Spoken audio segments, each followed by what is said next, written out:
Hey guys, welcome to my introductory video on how to practice ice carving.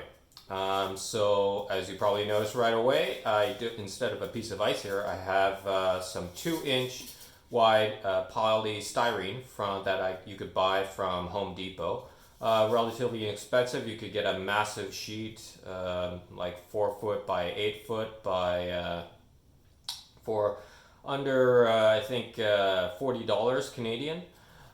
This is really good stuff. It's you'd see how you get really nice cuts here, and you only need a knife to be able to cut it. So this is a really good medium to practice in. As you can imagine, carving ice all the time would become logistically a nightmare and very expensive. So this is something that you could practice every day for an hour. If the idea is get to know what you need to cut, when to cut, and once you practice enough in styrofoam, doing it in ice is going to be a breeze. So here, what I have here is a 2-inch thick polystyrene.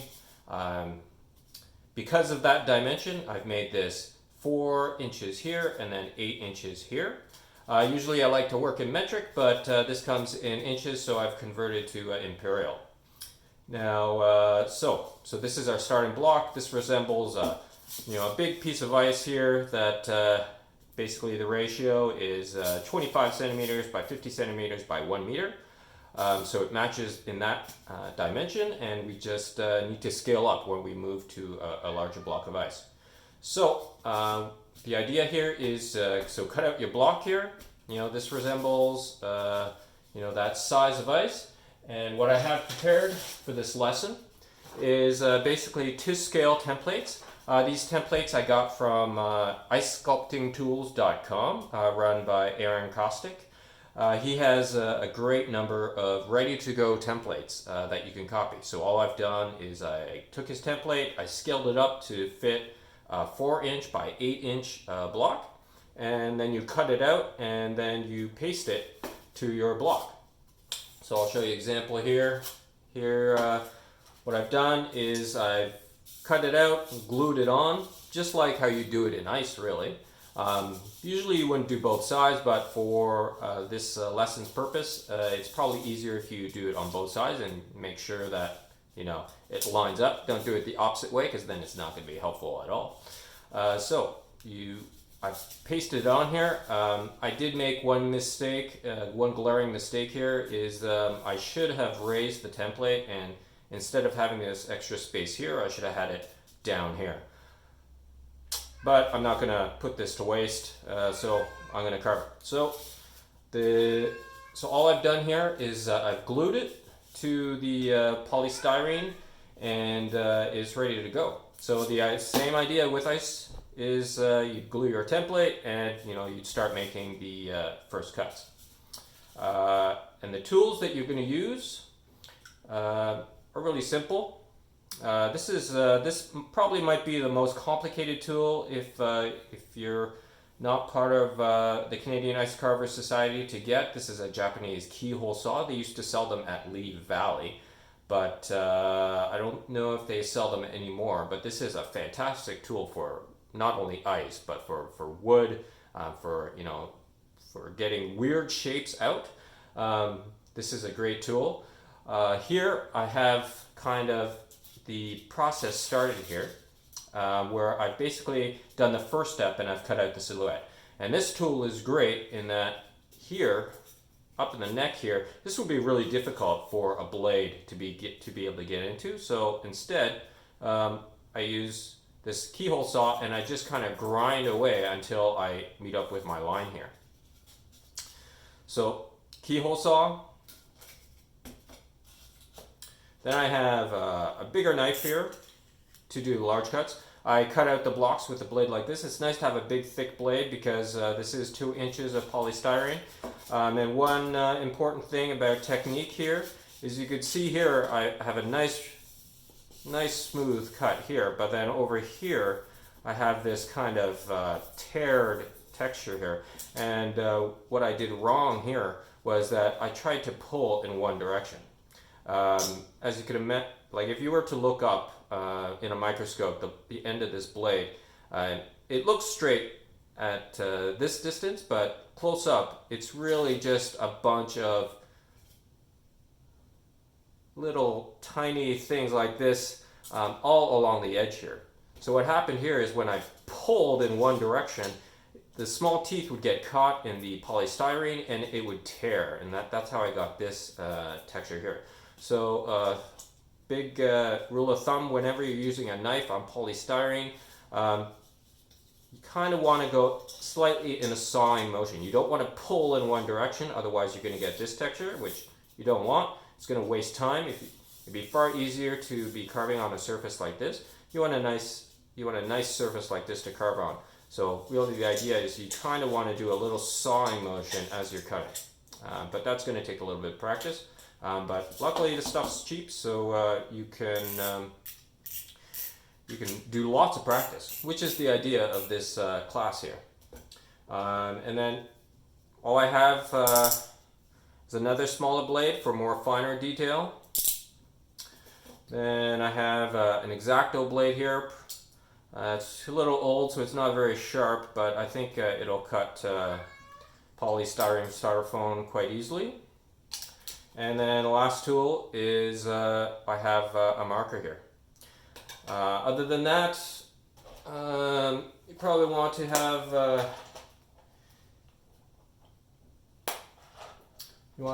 some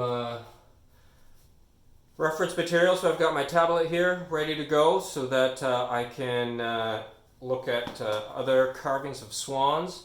I've carved a lot of swans in ice, probably 50 to 100 of them, but even though I've done that, I still need to look up stuff.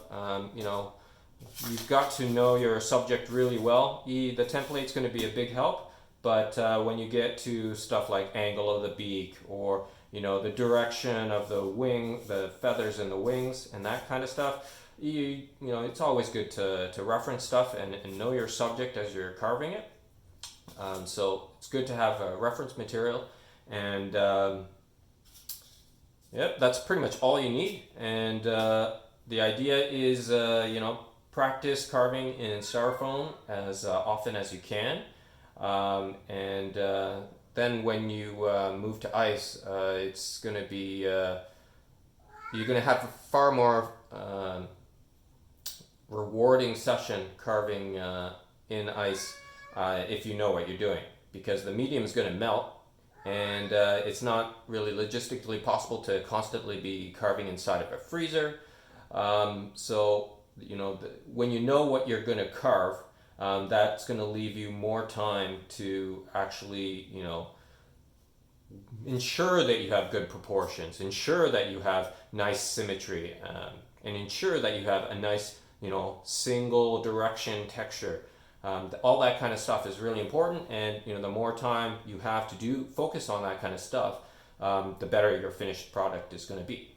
And you know, if you're taking this class to become a competitive ice carver, you know, all the competitors have the same amount of time, and what differentiates the great world-class carvers from intermediate carvers is those great carvers know exactly what to cut off, when to cut it off, you know, when to make the most efficient cuts, not to maximize the process, and also, you know, make cuts that don't